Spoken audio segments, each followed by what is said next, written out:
Hey guys, welcome back to my channel. Today's recipe సల్ల చారు బజ్జీలు, పెరుగు చారు, దప్పడం అని కూడా అంటారు. సో అది ఎలా చేసుకుందామో చూద్దాము. ముందుగా ఒక కప్ ఆఫ్ శనగపిండి తీసుకొని దాంట్లో కారము, అల్లం వెల్లుల్లి పేస్ట్, జీలకర్ర, చిటికెడు వంట సోడా, ఇంకా సాల్ట్ వేసి తగినన్ని వాటర్ పోసి బజ్జీల పిండిలా కలిపి పక్కన పెట్టేసుకోవాలి.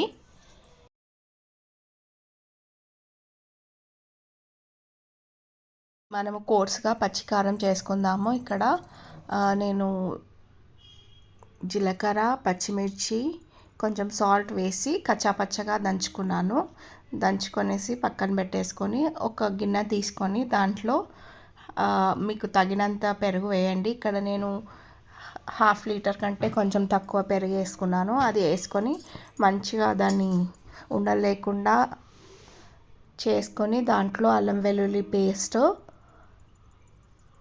ఇంకా సాల్ట్, ఇంకా మనం దంచి పెట్టుకున్న పచ్చికారాన్ని వేసి కొంచెం కరివేపాకు, ఇంకా కొంచెం పసుపు యాడ్ చేసుకొనేసి మంచిగా కలిపి వాటర్ యాడ్ చేసుకున్నాను. సో ఇది చాలా లిక్విడ్గా ఉండాలి, ఎందుకంటే మనము మరగబెడతాం కదా స్టవ్ పైన. సో థిక్ అయిపోతుంది కన్సిస్టెన్సీ. సో అది కలుపుకున్నాక మనము వాటర్ వేసుకొనేసి మంచి మిక్స్ చేసుకున్నాక ఒక స్పూన్ ఆఫ్ శనగపిండి కూడా వేసుకోవాలి, సో దట్ కన్సిస్టెన్సీ థిక్ అవ్వడానికి. ఇక్కడ చూడండి, నేను మంచిగా వాటర్ వేసి మిక్స్ చేసుకున్నాను. తర్వాత ఒక 1/2 స్పూన్ వరకు నేను శనగపిండి తీసుకున్నాను. 1 to 1/2 స్పూన్ వరకు తీసుకోవచ్చు. తర్వాత అలా మిక్స్ చేసుకొని ఒక బగోన పెట్టుకొని స్టవ్ పైన కలిపి పెట్టుకున్న పెరుగుని వేసి మరగబెడుతున్నాను ఇక్కడ. సో ఇక్కడ మనము ఈ పిండిని బజ్జీల్లాగా వేసుకుందాము. కడాయిలో నూనె పోసి వేడయ్యాక బజ్జీలు వేసుకొని తీసి పక్కన పెట్టేసుకోవాలి. ఈ పులుసు మరగాల కదా, సో 15 minutes వరకు లో ఫ్లేమ్లో మరగనివ్వాలి, మధ్యలో కలుపుతూ. ఆ తర్వాత తాలింపు పెట్టేసుకుందాము.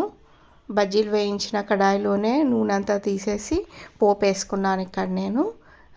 తాలింపు గింజలు, ఇంకా కరివేపాకు, ఎండినమిర్చి వేసి కొంచెం పసుపు వేసి తాలింపు పెట్టుకొని ఆ తాలింపుని మరిగే పెరుగులోకి ఇంకా కన్సిస్టెన్సీ యాడ్ చేసుకొని మళ్ళీ ఇంకొక 5 minutes పెట్టేసి స్టవ్ ఆఫ్ చేస్తున్నాను. ఆఫ్ చేసుకునేసి ఇంకా మనం వేయించి పెట్టుకున్న బజ్జీలని share and subscribe to my channel. Thank you for watching. ఒక్కసారి ఇలా కలిపేసి